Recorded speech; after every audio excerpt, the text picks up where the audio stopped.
आप अपने लोकतंत्र और देश की संसद को कितने करीब से जानते हैं? संसद में होने वाले सत्र से आप कितना वाकिफ हैं? क्या आप लोग जानते हैं संसद किस तरह से काम करती है?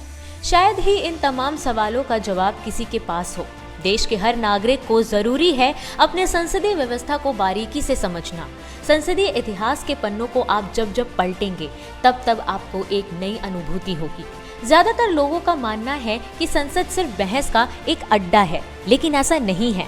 आपको बता दें कि संसद को लोकतंत्र का मंदिर कहा जाता है, जहां वर्तमान को संवारने के लिए और भविष्य को बेहतर बनाने के लिए संसद के सभी सदस्य एकजुट होकर काम करते हैं। और संसद के काम करने का अपना एक तरीका होता है। संसद के सदस्यों की तरफ से जनता के मुद्दों पर बहस करने और नए प्रस्ताव पर अपना मतदान करके अधिनियम का रूप देने और पुराने अधिनियम में संशोधन करने के लिए जो समय का निर्धारण किया जाता है, इसे एक संसद सत्र कहा जाता है। इस समय संसद में सभी प्रकार की कार्रवाई का संचालन होता है और प्रस्ताव पास करके राष्ट्रपति के पास स्वीकृति के लिए भेजा जाता है। एक वित्त वर्ष में संसद के 3 सत्र का आयोजन होता है। हर सत्र के बीच 6 महीने से अधिक का समय नहीं हो सकता है। इसका निर्धारण संविधान में पहले से ही किया गया है। आपको बता दें कि संसद में 3 तरह के सत्र होते हैं। चलिए अब हर सत्र को बारीकी से समझते हैं और समझाते हैं। बजट सत्र फरवरी से मई।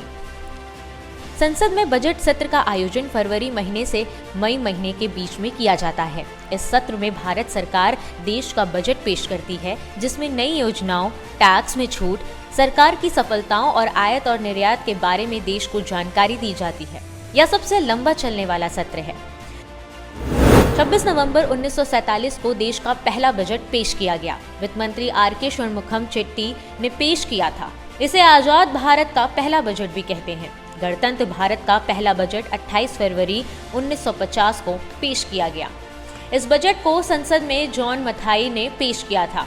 1948 से 49 के बजट में पहली बार अंतरिम शब्द का प्रयोग हुआ।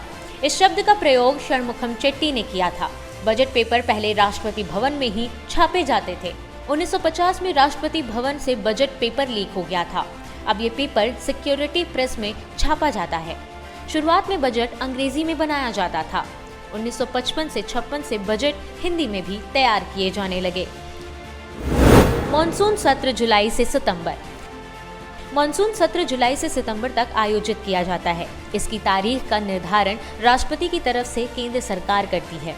इस सत्र के लिए पहले ही प्राथमिकताओं को ध्यान में रख लिया जाता है, फिर एक मुद्दों पर बहस की जाती है। बहस खत्म होने के बाद उस मुद्दे पर प्रस्ताव पेश किया जाता है। अगर प्रस्ताव पास हो जाता है तो उस पर राष्ट्रपति की स्वीकृति के लिए भेज दिया जाता है।